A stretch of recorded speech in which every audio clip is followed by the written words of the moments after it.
हाँ जी, नमस्कार दोस्तों, मैं डॉक्टर जगनिशान सिंह और आज की जो वीडियो है वो सेंसस 2027 यानी कि जनगणना 2027 जो हो रही है उसके संदर्भ में है।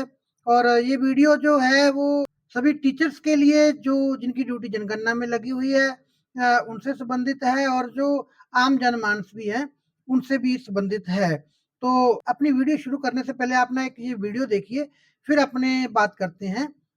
जो पॉइंट्स हैं उन पे उनको डिस्कशन करेंगे, है ना? सवाल क्या है बताओ मुझे पहले। सवाल अभी मेरा ऐप खुलेगा तब मैं सवाल पूछूंगा। भाई ये हमारे इलाके के अंदर जनगणना करने आए हैं। मैंने जो सवाल पूछा है कि ये क्या कंपलसरी है या मैंडेटरी है? मैंडेटरी है या? देखो मेरे को ये जनगणना करनी है।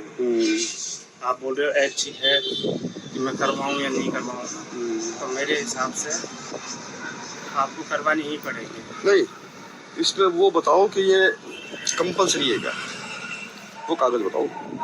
उसका क्या कागज बताऊँ? भाई बताओ ना। एक तो होता है कि भाई मैंडेटरी तुम्हें करानी है और एक होता है भाई करानी होती है, ये तो अपने आदमियों की जिम्मेदारी होती है। तो फिर एक बात और बताओ, जैसे इसके अंदर ये पूछ रहे हो तुम टीवी फ्रिज कूलर मकान कैसे बना, इसकी जरूरत क्या है भाई? जनसंख्या तो जनगणना यानी आदमी की गिनती, तो फिर इसमें सामान की भाई मैं मेरी निजी निकलते हैं। अब अपन भाई मेरा मकान काहे से बना है, क्या मतलब है यार आप लोगों को? मैं इसकी जानकारी क्यों दूं? पूरे देश में तो इसका डाटा रहता है। अरे डाटा की गारंटी दे दो तुम लोग। कैसे मतलब? ये डाटा कहीं जाएगा नहीं, बिकेगा नहीं, इसकी गारंटी दे दो कि मेरा सेफ रहेगा, इसकी गारंटी दे दो। डाटा तो सेफ ही रहेगा। अरे वो रोज बिक रहे डाटा यार, कहाँ बिक रहे हैं? खूब बिक रहे हैं डाटा। तो आप उनकी जानकारी कराओ। खूब बिक रहा है डाटा, अभी आया पेपर में, कल की पेपर की न्यूज़ दिखाऊं। बिल्कुल बिल्कुल बिल्कुल बिक रहे हैं। ये सर्वर कहाँ पर है तुम्हारा, जो जहाँ तुम डाटा रखोगे, सर्वर कहाँ है तुम्हारा? ये HLO ऐप पे रहेगा। भारत में है या विदेश में है? ये भारत में रहेगा। भारत में कोई सर्वर ही नहीं है। क्या सर्वर? कौन सा सर्वर है बताओ भारत में? तो जो पॉलिसी अपने डिपार्टमेंट में जाओ, पूरी जानकारी लेकर के फिर आओ, लोगों को परेशान मत करो ऐसे, ठीक है? आप यहाँ के जो मुखिया हैं उनसे बात कराओगे? यहाँ कोई मुखिया नहीं, सब अपने घर के खुद मुखिया हैं आजकल, ठीक है? अपने घर के सब मुखिया हैं। तो मैं भी आपसे कोई जानकारी ले भी नहीं रहा। पहले जानकारी ले जाओ, मैं जो डॉक्यूमेंट मांग रहा हूँ उसको लेके आओ, ऐसा कोई वैलिड प्रूफ ले जाओ मेरे पास जिसमें लगे कि हाँ भाई ये कंपलसरी है कराना मेरे को। और मैंडेटरी तो बात अलग है, मेरी इच्छा नहीं है। मैं भी गवर्नमेंट में ठीक है, कोई दिक्कत नहीं, बोले बस इतना ही काफ़ी है उसमें। ठीक है, इतना ही काफ़ी है मेरे को। एक तो ये मेरा डाटा जो है ना, जो आप मेरे से जानकारी मांग रहे हो, मेरा डाटा सेफ रहेगा, इसकी मुझे गारंटी चाहिए। ये सर आप भारत सरकार से क्यों पूछूंगा मैं यार? जो तुम मेरे पास जो आएगा मैं उसी से पूछूंगा ना भाई, उसके पास संपूर्ण डॉक्यूमेंट उसके पास होने चाहिए ना। कर्मचारी हैं, ठीक है। तो दोस्तों आपने जो वीडियो जो देखा है अभी, उसमें आपने देखा कि किस प्रकार से कोई टीचर है, जो शिक्षक है, वो जनगणना के लिए गया हुआ है और उसमें उससे कुछ क्वेश्चंस पूछे गए हैं, है ना? जो घर का जो मुखिया होगा, सिंपल सी बात है, तो कोई भी पर्सन है क्वेश्चन पूछ रहा है जो कि वो सबसे पहला उसका क्वेश्चन है कि ये जो जनगणना आप कर रहे हो वो कंपलसरी है या मैंडेटरी है। दूसरा उसमें दूसरा बात है कि डाटा कलेक्टिंग है, तो क्या हमारा डाटा सेफ है या नहीं है, ठीक है ना? तीसरा उसका एक क्वेश्चन था कि आप हमें मैं जनगणना करवा दूंगा लेकिन आप हमें इसका वैलिड प्रूफ दो। तो देखो 3 चीजें जो हैं ये सामने अपने पास आ रही हैं। सबसे पहले मैं आपको एक चीज़ बता दूँ कि क्योंकि सोशल मीडिया का ज़माना है और सोशल मीडिया पे मैं लगातार पिछले कई दिनों से, जब से सेंसस शुरू हुआ है, लगातार कोई ना कोई वीडियो मेरे सामने आ ही रही है कि जो टीचर्स को इस तरीके से क्वेश्चन्स किए जा रहे हैं कि आप हमारा डाटा जी सुरक्षित रहेगा, आप हमारे डाटा की गारंटी दे के जाओ हमें।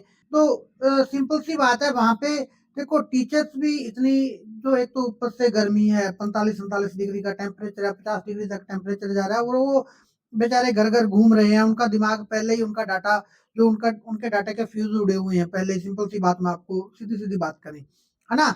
और ऊपर से जब ऐसे क्वेश्चन्स आते हैं तो उनका दिमाग और भी मतलब अलग लेवल पे वो फ्रस्ट्रेटेड होते हैं।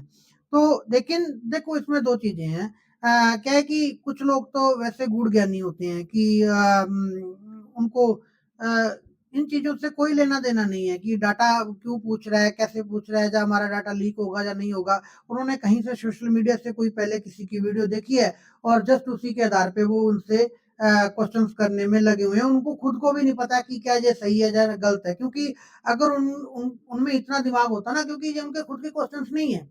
एक सिंपल सी बात आप मान के चलना, ये उनके खुद के क्वेश्चंस नहीं है, ये क्वेश्चंस हैं कहीं दूसरे बंदे से आए हुए हैं, जो किसी ने पूछे और वो सोशल मीडिया पे चले गए और आगे उन्होंने खुद ने रिसर्च करने की कोशिश नहीं की कि क्या ये सही है या गलत है। दूसरी बात ये है कि एक एक दूसरे तरीके से सोचें तो ये उनका अधिकार भी है, आमजन का अधिकार भी है कि वो आपसे क्वेश्चन पूछें, और टीचर्स का हक बनता है उनके जवाब को सही तरीके से उनको जवाब देना, उनको सेटिस्फाई करना, ताकि जो जनगणना है वो सही तरीके से सुचारू रूप से हो सके। तो सबसे पहले तो जो कंपल्सरी मैंडेटरी वाली बात है, तो ये सिंपल सी बात है कि ये मैंडेटरी है, क्योंकि जो हमारा जो संविधान है, जो संविधान में जो जनगणना अधिनियम जो 1948 बना हुआ है, तो उसके जो अधिनियम जो संख्याक है वो 37(1) जो है, इसका मेरे सामने इसकी एक पीडीएफ है, मैं ये पीडीएफ इसमें साथ में आपको अटैच भी कोशिश करूंगा कि कर दूं, ठीक है ना।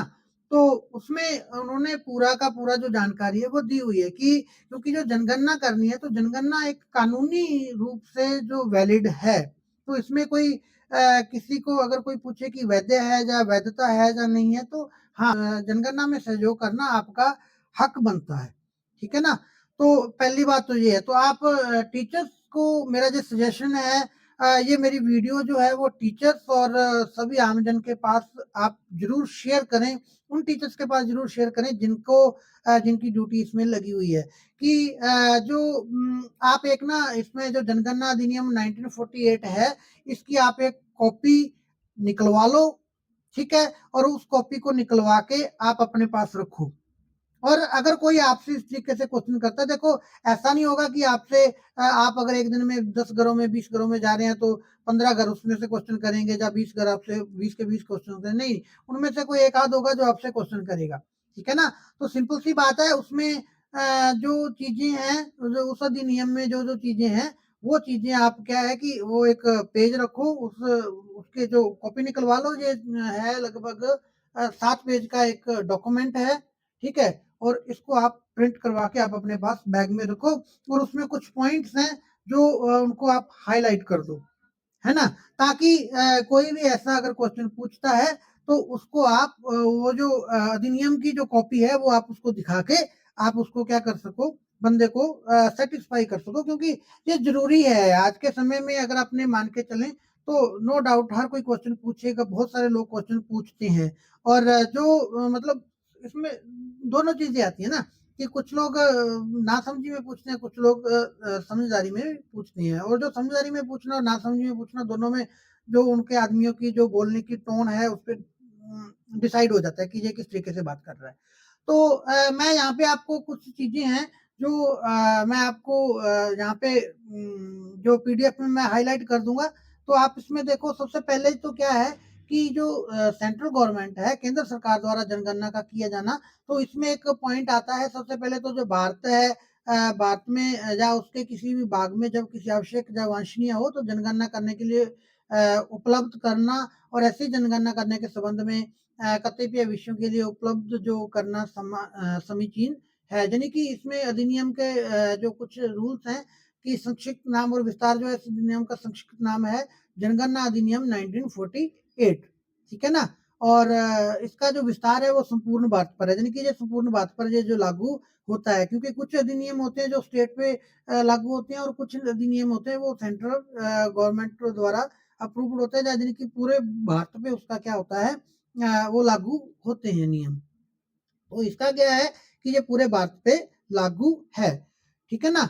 अब इसमें देखो, इसमें क्या है कि जो परिभाषाएं क्या आती हैं इसमें, तो इस अधिनियम में जब तक कि संदर्भ से अन्यथा अपेक्षित न हो, तो परिसर से कोई भूमि, भवन या किसी भवन का भाग अभिप्रेत है, और इसके अंतर्गत कोई झोपड़ी, शेड या अन्य संरचना या उसका कोई भाग है। देखो इसमें एक चीज ये भी है कि वो जो इसमें क्वेश्चन कर रहा है पर्सन, वो ये क्वेश्चन कर रहा है कि आपको जनगणना करनी है, तो इसका मतलब क्या है कि आप सिर्फ जनमानस की गणना करो, बंदे गिनो और चले जाओ, यानी कि आपको हमारे घर से, हमारे हाउसिंग से क्या लेना देना है, ठीक है ना। तो इसमें मैं आपको क्लियर कर दूं कि जो अधिनियम 1948 जो जनगणना अधिनियम है, उसके आधार पे क्या है कि परिसर में कोई भूमि, भवन या किसी भवन का भाग अभिप्रेत है, तो इसके अंतर्गत कोई झोपड़ी, शेड या अन्य संरचना या उसका कोई भाग है, तो उसकी भी जनगणना होगी।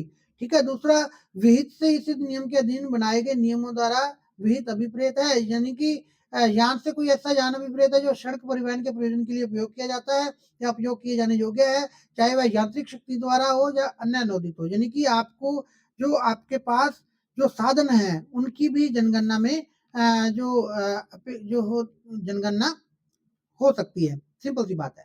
ठीक है ना। तो इसमें जो केंद्रीय सरकार है वो जनगणना कंप्लीट करवाती है, अपने अंडर में कंप्लीट करवाती है, और उसके लिए वो कर्मचारियों की नियुक्ति है वो भी करती है। ठीक है ना। तो आगे अपने इसमें मैं मेन पॉइंटों को आपको समझाने की, ताकि वीडियो ज्यादा लंबा ना हो, कोशिश करता हूँ। ठीक है ना। आप इसमें कोई लोक सेवकों को जनगणना अधिकारियों के रूप में वो लगाया जा सकता है, जैसे कि अपने जो अपने यहाँ पे टीचरों की ड्यूटी लगती है। ठीक है ना। और बहुत सारी जगहों पे जो आंगनवाड़ी वर्कर होते हैं, ऐसे इस प्रकार के जितने भी लोक सेवक होते हैं, उनकी ड्यूटी अलग अलग लोक सेवकों की ड्यूटी भी लगाई जाती है। तो इसमें आपको जो मेन चीज मैं आपको पढ़ाना चाह रहा था वो इसमें है। वैसे तो इसमें सारे का सारा डाटा आप खुद पढ़ सकते हो कि क्या क्या चीजें हैं, क्या क्या कैसे हैं, किन किन चीजों पे जनगणना जो लागू है वो होती है। जो इसमें इन्होंने क्वेश्चन पूछा है कि प्रश्नों का जो पूछा जाना वो बाध्यता जो उसकी है ना, उस पे जो पॉइंट नंबर 8 है ना इसका, उसको देखो। इसमें क्या है कि प्रश्नों का पूछा जाना और उत्तर देने की बाध्यता। तो जनगणना अधिकारी उस स्थानीय क्षेत्र की सीमा में जिसके लिए नियुक्ति की गई है सभी व्यक्तियों से ऐसे सभी प्रश्न पूछ सकेगा जिन्हें पूछने के लिए उसे केंद्रीय सरकार द्वारा इस निमित्त जारी और राजपत्र में प्रकाशित किए गए अनुदेशों द्वारा निर्दिष्ट किया जाए। और ऐसा प्रत्येक व्यक्ति जिसे उपद्रव 1 के अधीन कोई क्वेश्चन पूछा जाता है, तो वो अपनी सर्वोत्तम जानकारी या विश्वास के अनुसार उस प्रश्न का उत्तर देने के लिए वैध रूप से आबद्ध होगा। यानी कि वो जरूरी है, वो आबाद है। ठीक है। परंतु कोई भी व्यक्ति अपने परिवार के किसी स्त्री सदस्य का नाम बताने के लिए आबद्ध नहीं होगा। ठीक है। और जो कोई स्त्री अपने पति या मृत पति का अथवा ऐसे किसी अन्य व्यक्ति का नाम बताने के लिए आबद्ध नहीं होगी जिसका नाम बताने के लिए वह रूढ़ी द्वारा निषिद्ध की गई हो। यानी कि जो रूल है, रूल के अनुसार जो नाम बताना जरूरी है वो नाम ही बताना होगा, जिनके घर के मुखिया का नाम बताना जरूरी है। इसमें सिंपल सी बात है। ठीक है ना। और इसमें एक चीज और भी है, क्योंकि आज वो क्या करते हैं कि जो घर के बाहर जो नंबर लिखते हैं, जनगणना करते हैं, जनगणना के बाद मकान नंबर लिखा जाता है और उसके जनगणना की, यानी कि इस मकान ने जनगणना में भागीदारी की है। आजकल क्या है कि मार्कर से जो गेट है या आपकी दीवार है बाहर, उसके वहां पे लिख दिया जाता है कि जनगणना इसकी हो गई है। लेकिन पहले क्या था, पहले आपने देखा होगा कि जो लकड़ी के दरवाजे होते थे, तो लकड़ी के दरवाजों पे एक इतनी सी प्लेट लगी होती थी जिसके ऊपर घर बना हुआ होता था, और छोटा सा मकान का जो वैसे ऐसे वाला निशान बना होता था मकान का, और वो हर एक के बाहर कीलों से वो लगा के जाते थे, क्योंकि लकड़ी के दरवाजे होते थे, तो लकड़ी कीलों से वो लगा के जाते थे। मैंने खुद ने देखी, हमारे लगा हुआ था। ठीक है ना। इसका मतलब ये है कि जो मकानों की जनगणना है, यानी कि जो हाउसिंग सेंसस है, वो पहले भी होता था, ये पहली बार नहीं हो रहा है कि वो ऐसा है ना। तो सिंपल सी बात है, जो लोग ये लोगों का ना हमारे एक ना विडंबना ही है कि लोगों के दिमाग का दिवालियापन निकल चुका है, और उनको याद नहीं है कि पहले क्या होता था और अब क्या हो रहा है ना।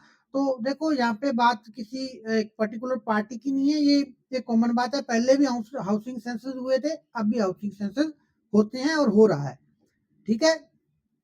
दूसरा देखो, हाँ, जनगणना में जो जो चीजें उन्होंने मांगी है उसकी सूची जो उसके बारे में बताना और सही सही बताना, ये जो घर का मुखिया है उसकी जो जिम्मेवारी है। अब देखो इसमें जो अगर ये कहते हैं कि ये वैलिड प्रूफ दो, है ना, तो ये वैलिड प्रूफ हो गया कि उसको जानकारी देनी है, क्योंकि ये संविधान है, संविधान ने ये चीज हमें मेंशन की हुई है। ठीक है ना। इसमें ये क्योंकि काफी लंबा चौड़ा पेज है, तो उसको ज्यादा सारा पढ़ेंगे तो बहुत ज्यादा जो टाइम कंज्यूमिंग होगा। लेकिन इसमें आप इसको खुद को पढ़ा, इसमें जो बकायदा लिखा हुआ है कि इसमें डाटा जो है। दूसरी बात जो इसमें आई थी, तो पहली बात तो कंपलसरी वाली या मैंडेटरी वाली ये हो गई कि हाँ, ये जरूरी है, संविधान के द्वारा प्रदत्त ये डाटा अनिवार्य है, संविधान द्वारा अनिवार्य है कि ये डाटा आपको देना ही देना होगा। ठीक है, दूसरा डाटा जो है कि आपका प्रयोजन नहीं है। डाटा सेफ की अगर अपने बात करते हैं तो देखो यहाँ पे क्लियरली मेंशन है कि आपका जो डाटा है वो पर्सनलाइज है, वो आपका जो डाटा है वो प्राइवेट रहेगा, सेफ रहेगा, किसी को दिया नहीं जाएगा। देखो ये होती है एक बात, सिंपल बात है ना। दूसरा, अगर आप सोचो कि आपका डाटा कहीं लीक ना हो जाए या किसी के पास ना जाए, तो देखो सिंपल सी बात है दोस्तों, इसमें कोई दो राय नहीं है कि आप चाहो चाहे ना चाहो, आपका डाटा जब भी किसी को लेना होगा, आपकी परमिशन की किसी को ज़रूरत नहीं है।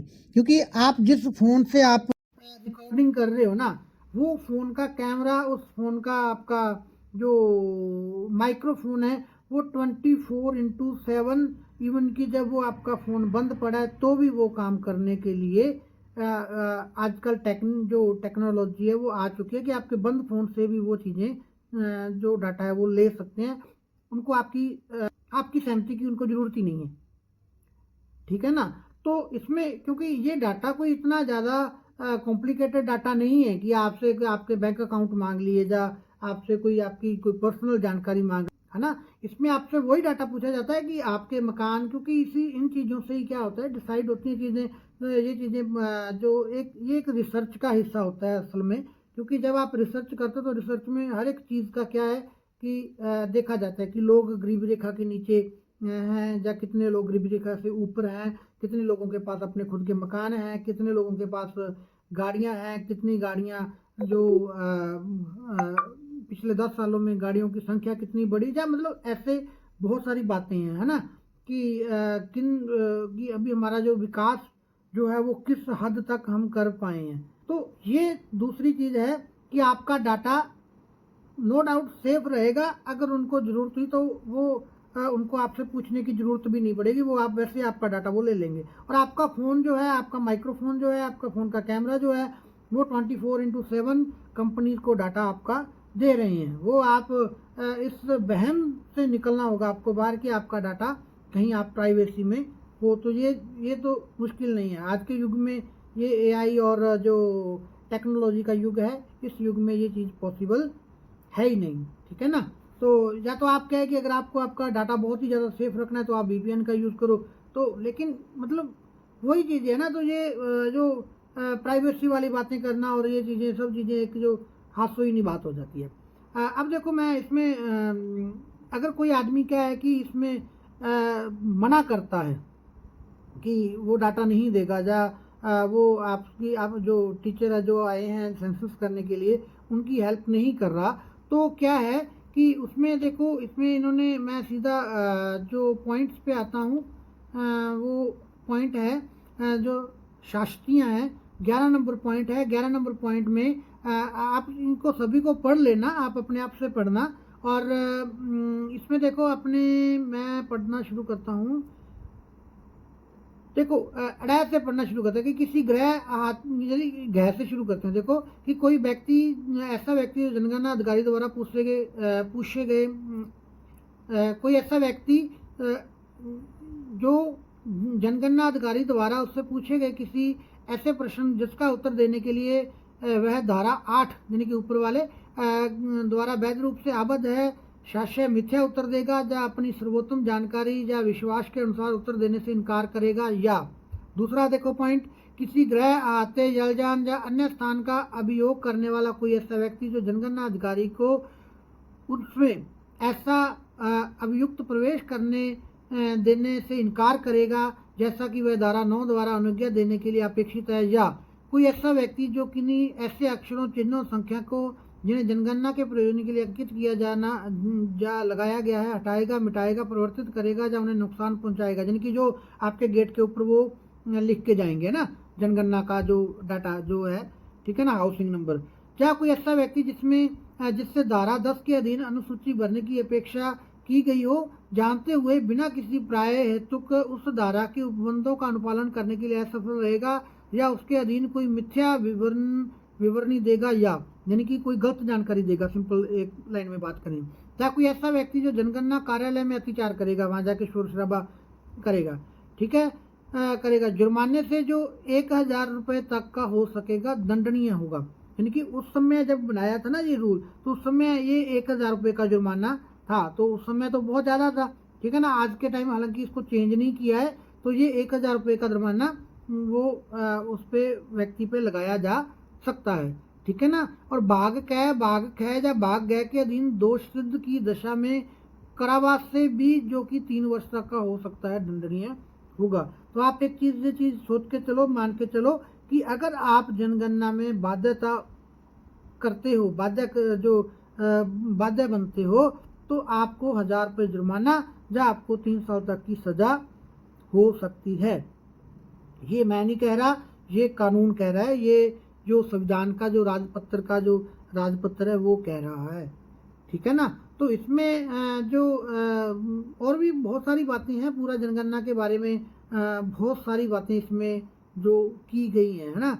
तो आप ये अपने आप से पढ़ो और अपने आप से पढ़ के इनको समझने की कोशिश करो, ठीक है ना। और अगर आप कहोगे तो ये पूरे का पूरा मैं जो पत्र है जो किसी दूसरी वीडियो में पढ़ के सुना दूंगा, लेकिन मैं इसको, आप चाहो तो गूगल कर लेना, ठीक है ना। गूगल में जनगणना अधिनियम 1948 लिख के आप उसकी PDF डाउनलोड करके आप क्या है कि इसको लोगों को दिखा सकते हो, और ये वैलिड प्रूफ के रूप में भी ये चीज़ जो है आपकी जो थर्ड बात उनकी थी उसके रूप में भी ये आप इसको दिखा सकते हो, प्रेजेंट कर सकते हो, ठीक है ना। तो दोस्तों, जिन टीचर्स की जो ड्यूटी इसमें जनगणना में लगी हुई है, मेरी उनसे रिक्वेस्ट है कि आप इस वीडियो को ज़्यादा से ज़्यादा शेयर करो अपने दोस्तों से, अपने साथियों से, ठीक है ना। और दूसरा ये है कि आम जन तक भी इस वीडियो को ज़्यादा से ज़्यादा पहुंचाना, ताकि सभी को पता चल सके कि ये ज़रूरी है, ये अनिवार्य है जो जनगणना करवाना, है ना। यानी कि उनको डाटा देना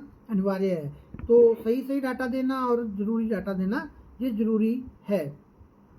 तो दोस्तों, उम्मीद है कि आपको पूरी बात है जो जनगणना 2027 जो अभी चल रहा है उसके संदर्भ में जो चीज़ है, वो चीज़ें आपके जो मन में कोई डर है, वो डर आपका ज़रूर दूर हुआ होगा। तो इसमें दो चीज़ें ध्यान रखना, मैं एक बार फिर रिपीट कर देता हूँ कि जनगणना के अधिनियम के तहत वो जो जानकारी है, आपके घरों की जानकारी, आपके संसाधनों की जानकारी, घर कैसे हैं, कच्चे हैं, पक्के हैं, ये सब क्वेश्चन वो हाउसिंग सेंसस के अंतर्गत वो पूछ सकते हैं, जो कि प्रथम चरण जो चल रहा है हाउसिंग सेंसस का, जो जनगणना का, ठीक है ना। तो इस हाउसिंग सेंसस में ये चीज़ें पूछी जा सकती हैं। दूसरा जो है दूसरा जो पॉइंट आता है वो ये है कि इसमें द्वारा जो दूसरा चरण आएगा, तो दूसरे चरण में लोगों से जो जानकारी है, जो लोगों की संख्या, यानी कि घर के मेंबरों की संख्या, यानी कि जो जनगणना जिसको अपने कह रहे हैं, तो वो जनों की गणना भी की जाएगी, ठीक है दोस्तों। तो यहाँ पे ये चीज़ें हैं, आप अपने दोस्तों से शेयर करो, आम जनमानस से ये चीज़ें शेयर करना, और ताकि जो टीचर जो आ रहे हैं और उनकी हेल्प हो सके। देखो, एक तो ऊपर से गर्मी इतनी ज़्यादा पड़ रही है, तो आप जो टीचर बेचारे जो घर घर जाकर आपकी जनगणना करने के लिए आपके पास आ रहे हैं, सबसे पहले तो आप उनका मान सत्कार कीजिए, उनको पानी पूछिए, उनको रोटी पानी, उनको चाय पानी, सब चीज़ें उनको आप पूछिए, है ना। क्योंकि वो भी अपने जैसे ही आम नागरिक हैं, बस वो सरकारी जॉब लगे हुए हैं, उनकी ड्यूटी लगी हुई है जनगणना में, तो वो बेचारे सुबह से लेकर शाम तक आपके पास, आपके घरों में आ रहे हैं, ठीक है ना। ऊपर से क्योंकि जो गर्मी है वो भी बहुत ज़्यादा बढ़ रही है, तो आप उन लोगों को परेशान करने की बजाय आप उन लोगों का सहयोग करो, उनको बिठा के उनको पानी, उनको चाय, उनका प्रॉपर जो है उनकी सेवा भावना, जो हमारे अतिथि देवो भव की जो भावना है, ठीक है ना, तो उसको आप कायम रखते हुए उनकी हेल्प भी करें। और देखो, जो डाटा वगैरह की जो बातें हैं, ये सब एक हास्यहीनी बातें हैं। मैं आप सिंपल सी बात बता दूँ आपको, जो लोग सोशल मीडिया पे बैठ के अपना ज्ञान देने आते हैं, उनको वास्तव में पता ही नहीं है कि डाटा चोरी की कैसे होती है ना। उनको रियलिटी यही है कि उनको नहीं पता कि डाटा चोरी कैसे किया जाता है, क्योंकि डाटा चोरी करने के लिए उनको लगता है कि जो मोबाइल में उनकी परमिशन ली जाएगी, है ना। तो आप एक इसका सिंपल सा मैं एक और चंद मिनटों में आप जो अपनी वीडियो है वो ख़त्म करता हूँ कि एक सिंपल सा उदाहरण मैं आपको दे देता हूँ। आप अपने घर में आप कोई चीज़ लेके आ रहे हो, आपको कपड़े लेके आने हैं, आपको शूज़ लेके आने हैं, या आपको कोई दवाई लेनी है, तो आप अपनी बातें हैं वो आपका फ़ोन पास में पड़ा होगा, आप अपनी बातें जारी रखो, आपको थोड़ी देर बाद उसकी ऐड दिख जाएगी चीज़ों की। जो चीज़ आपको लेनी है ना, मान लो आपने बातें की कि आपको बच्चे के लिए वॉकर लेना है, तो आप देखना जब भी आप कोई ऐप खोलोगे, जब भी आप कोई वेबसाइट खोलोगे, तो उसमें आपके पास वॉकर की जो इंफॉर्मेशन है, वॉकर की जो एड्स हैं वो आ जाएंगी, ठीक है ना।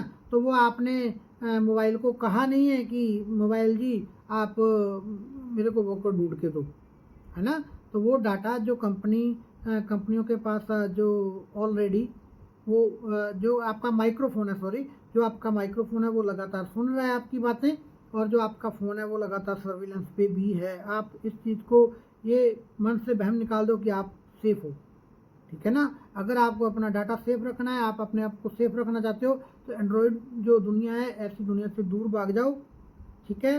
एंड्रॉयड ऐसे फ़ोन लो जिसमें कोई कैमरा नहीं हो, ठीक है ना। तो सिंपल कीपैड वाले फ़ोन रखा करो, आपका डाटा सुरक्षित रहेगा, आप सेफ रहोगे। तो दोस्तों जिन जो शिक्षक साथियों की ड्यूटियाँ लगी हुई हैं सेंसस में, उनको बेस्ट विशेज़ हैं, ठीक है ना। तो चलो अपना हौसले से काम करो, और ये जो चीज़ें हैं आप इसका एक अधिनियम जनगणना अधिनियम का एक जो कॉपी है वो आप अपने पास ज़रूर रखो, ठीक है ना। और अगर कोई ज़्यादा क्वेश्चन करे तो उसको ये कॉपी आप दिखा दो, चाहे आप 2-4 कॉपियाँ रख सकते हो, 5, क्योंकि ज़्यादा नहीं होंगे, तो 8-10 कॉपियाँ निकाल के रख लो, आप किसी को भी दे देना कि ये लो भाई पढ़ लो इसको, ठीक है ना। ये भारतीय राजपत्र की कॉपी है, आप इसको पढ़ लो, ये संविधान की कॉपी है, ये हम नहीं कह रहे, ये संविधान कह रहा है। तो आपको ये जानकारी होना बहुत ज़रूरी है, ठीक है ना, क्योंकि किसी से भी आपको डाटा लेना है तो उसको सेटिस्फाई करना आपका फ़र्ज बनता है। तो इन्हीं शब्दों के साथ आपसे विदा लेते हैं, मिलते हैं नेक्स्ट वीडियो में किसी और टॉपिक के साथ। धन्यवाद।